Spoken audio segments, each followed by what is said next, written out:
ఇది నిజాం గారు 1908లో వచ్చిన వరదల్ని దృష్టిలో పెట్టుకొని ఉస్మాన్ సాగర్, హిమాయత్ సాగర్ ప్రాజెక్టులను, మూసా నది, ఈసా నదిని ఒడిసిపట్టి వరదల్ని ఆపి హైదరాబాదు నగరానికి దాహార్తిని తీర్చడమే కాకుండా ఈ ప్రాంతం ఒక గొప్ప పర్యాటక కేంద్రంగా, లేక్స్ అండ్ రాక్స్ సిటీగా హైదరాబాద్ నగరానికి ఒక గుర్తింపు తీసుకొచ్చిండు. ఒక పర్ల్స్ బ్యాంగిల్స్ సిటీగా హైదరాబాద్ నగరానికి ఒక గుర్తింపు తీసుకొచ్చిండు. ఈరోజు మోజంజాయ్ మార్కెట్కి వెళ్ళండి, కబూతర్ ఖానాకి వెళ్ళండి, లేకపోతే ఎక్కడికైనా వెళ్ళండి, ఒక అద్భుతమైన వారసత్వ సంపదను అందించడమే కాకుండా ఒక గొప్ప ప్రపంచ వ్యాపార కేంద్రంగా తెలంగాణ రాష్ట్రాన్ని తీర్చిదిద్ది ఒక అద్భుతమైన రివర్ ఫ్రంట్ ఎకానమీని ఆ రోజు నిజాం సర్కార్ తీర్చిదిద్దింది అధ్యక్ష. అందుకే ఈరోజు రకరకాల మానవ తప్పిదాల వల్ల జరిగిన పరిణామాలను, జరుగుతున్న ఆక్రమణలను నియంత్రించడానికి ఈరోజు మా ప్రభుత్వం క్యూర్ అనే ప్రణాళికను తీసుకొచ్చింది అధ్యక్ష. ఇందులో ఆక్రమణలు తొలగించడమే కాదు, పరిశ్రమలు తరలించడమే కాదు, మెట్రోను విస్తరించుకోవడం, ఫ్లైఓవర్లు కట్టుకోవడం, రోడ్లను అభివృద్ధి చేయడం, ఫుట్పాత్ల ఆక్రమణలు తొలగించడం, పార్కులను పునరుద్ధరించడం, చెరువులను, కుంటలను, నాలాలను ఆక్రమించుకున్న వాళ్ళని తొలగించి నీటి స్థలాన్ని నీళ్లకు వదిలేసి మనం ఉండాల్సిన దగ్గర మనం ఉండాలని ఈరోజు ఏర్పాటు చేస్తున్నాం అధ్యక్ష. ఏది చేసినా కూడా చెయ్యొద్దు, మేము అడ్డం పడతాం. ఏం విధానం అధ్యక్ష ఇది?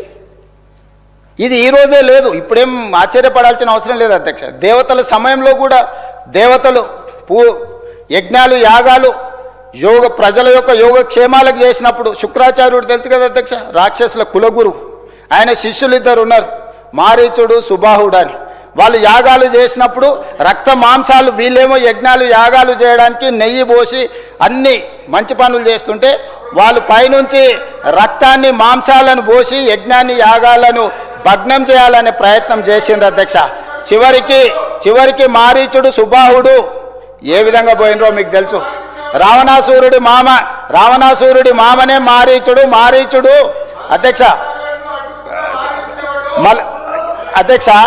ఈరోజు వాళ్ళ పేర్లు, వాళ్ళ ఇంటి పేర్లు వాళ్ళు ఇక్కడ చెప్పాల్సిన అవసరం లేదు, వాళ్ళని నేనేం అడుగుతలేను అధ్యక్ష.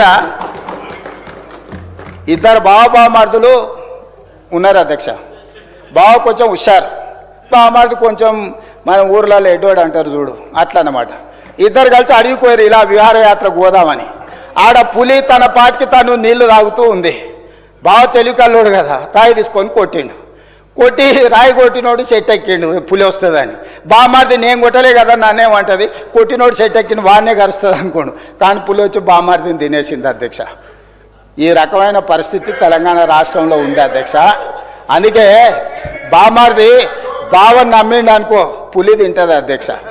కాబట్టి దయచేసి పరిస్థితిని కొంత అర్థం చేసుకుంటే బెటర్ అధ్యక్ష.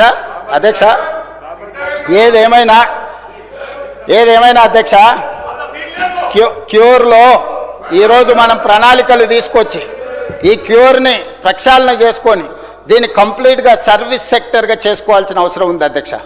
ఈరోజు ఢిల్లీ నగరాన్ని మనం చూసినాం, పొలిటికల్ క్యాపిటల్, కానీ అక్కడ కాలుష్యం వల్ల పాఠశాలలకు సెలవులు, కళాశాలలకు సెలవులు, ప్రభుత్వ కార్యాలయాలకు సెలవులు, పార్లమెంటుకు సెలవులు ఇచ్చే పరిస్థితి వచ్చింది.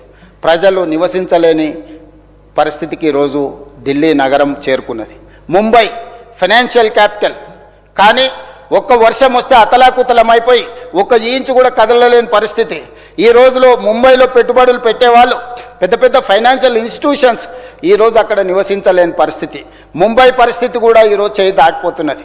అదేవిధంగా బెంగళూరు ఐటీ క్యాపిటల్, ఈరోజు బెంగళూరులో ఉండే చాలా సంస్థలు ఈరోజు హైదరాబాద్ నగరానికి రావడానికి ఆసక్తి చూపిస్తున్నాయి.